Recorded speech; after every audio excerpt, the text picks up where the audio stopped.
Chapter 6, Mind Reading, the lazy but genius way to write words that sell.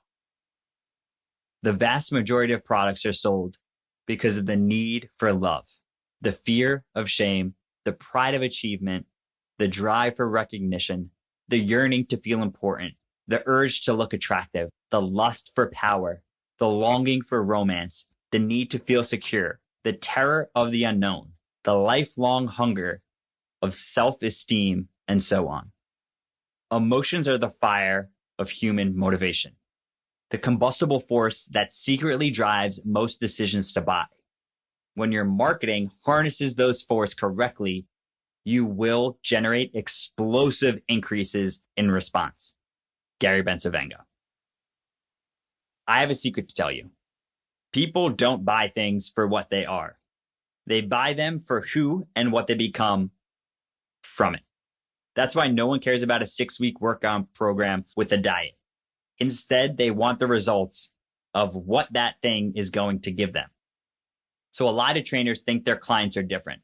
But when we get down to the bottom of it, we're all human, which gives us the same primal needs, wants, and desires as other humans, whether you like it or not, and whether you want to admit it or not. And usually these come down to a change in identity or an improvement in identity.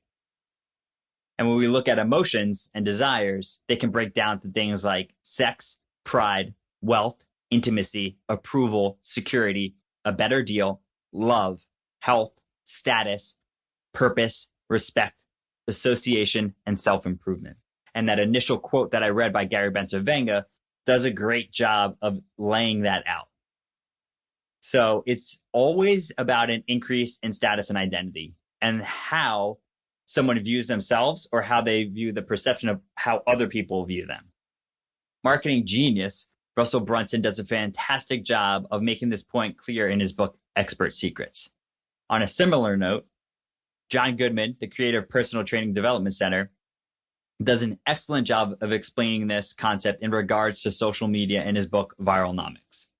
As humans, we want to feel special, and we want what we can't or don't have.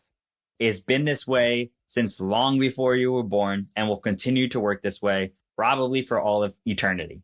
It's just human nature. This all comes down to a straightforward question. Is this going to add or take away from my life? So when it breaks down to it, the output needs to be better or greater than the input of effort, time, money, energy, whatever it is. Output needs to be greater than input.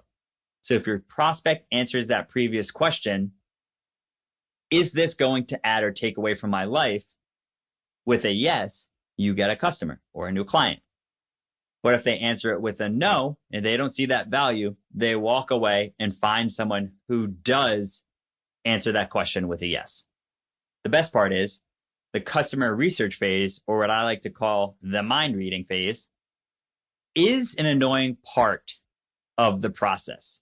So most people skip it, which is very beneficial for you and me, because this is where you find all the gold. This is where you find the hidden benefits. This is where you find the things that really make people move. And the better you can get at pulling this stuff out and using these in your messages, the more successful you will be. To keep listening to this audiobook, I've left you a link in the description so you can do it at no cost thanks to Audible's 30-day free trial.